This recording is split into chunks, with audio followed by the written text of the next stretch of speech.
Маңғыстаудың киелі топырағында, онда атты көркем ауылда Сабытай есімді әке мен Анаргүл есімді ана тұрыпты. Олар бір-бірін сыйлап, тату-тәтті өмір сүрді. Бірақ олардың шаңырағында 7 жыл бойы баланың сыңғырлаған күлкісі естілмеді. Олар әр таңды үмітпен қарсы алып, Алладан өздеріне кішкентай періште тіледі. Бұл қиын сәттерде ақ жаулықты әже олардың тірегі болды. Ол Анаргүлдің иығынан құшақтап: «Сабыр ет балам. Құдай қаласа, бұл үйге де бақыт келеді.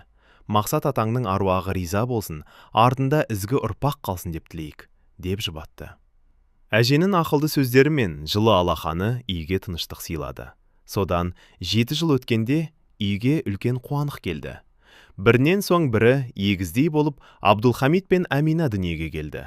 Олардың келуімен үй іші бірден жайнап сала берді. Абдулхамид батыр тұлғалы, ал Амина қызғалдақтай құлпырған сұлу болып өсе бастады. Арада біраз уақыт өткенде отбасының бағы тағы бір гүлмен толықты. Кенже қыз Сая дүние есігін ашты. Әкесі Сабытай оны қолына алғанда жүрегі елжіреп кетті. Сая бұл үйдің еркесі, бәрінің сүйіктісі еді. Енді үйде 3 бірдей бүлдіршіннің күлкісі жаңғырды. Күндер жылжып, балалар есейе түсті. Абдулхамид ағалық міндетін сезініп, қарындастарына қамқор болды. Ол Аминамен бірге аулада асық ойнап, ондының кен даласында жарысып жүретін. Олардың бір-біріне деген бауырмалдығы ата-анасының көңілін тоғайтты. Амина кішкентай Саяға қамқорлық жасауды жақсы көретін. Ол Саяның шашын өріп, оған әдемі көйлектерін кигізетін. Екі қыз тату-тәтті дос болып, үйдің айналасында көбелектей ұшып жүретін. Олардың сыңғырлаған күлкісі бүкіл ауылға естілетіндей еді. Бүгін бұл үйде үлкен той.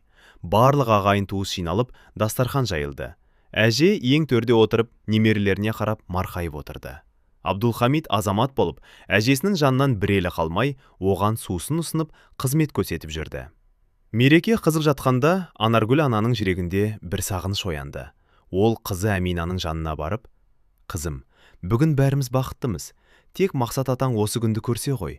Оның немерелерінің күлкісін естігенін қатты қалар едім», деп сыбырлады. Әкесі Сабытай кішкентай Саяны құшағына алып, терезеден аспанға қарады. «Қараш, Сая, аспандағы ең жарық жұлдыз Мақсат атаң. Ол бізді жоғардан көріп, сендердің күлкілеріне қуанып тұр», деді. Сая кішкентай қолын жұлдыздарға созып, атасына сәлем жолдағандай болды.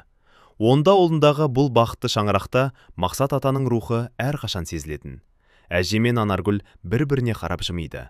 Олар 7 жыл күткен бақыттың қадірін біледі. Жұлдыздар жарқыраған түні 3 баланың тәтті ұйқысы мен ата-ананың тыныштығы нағыз бақыттың нышаны еді.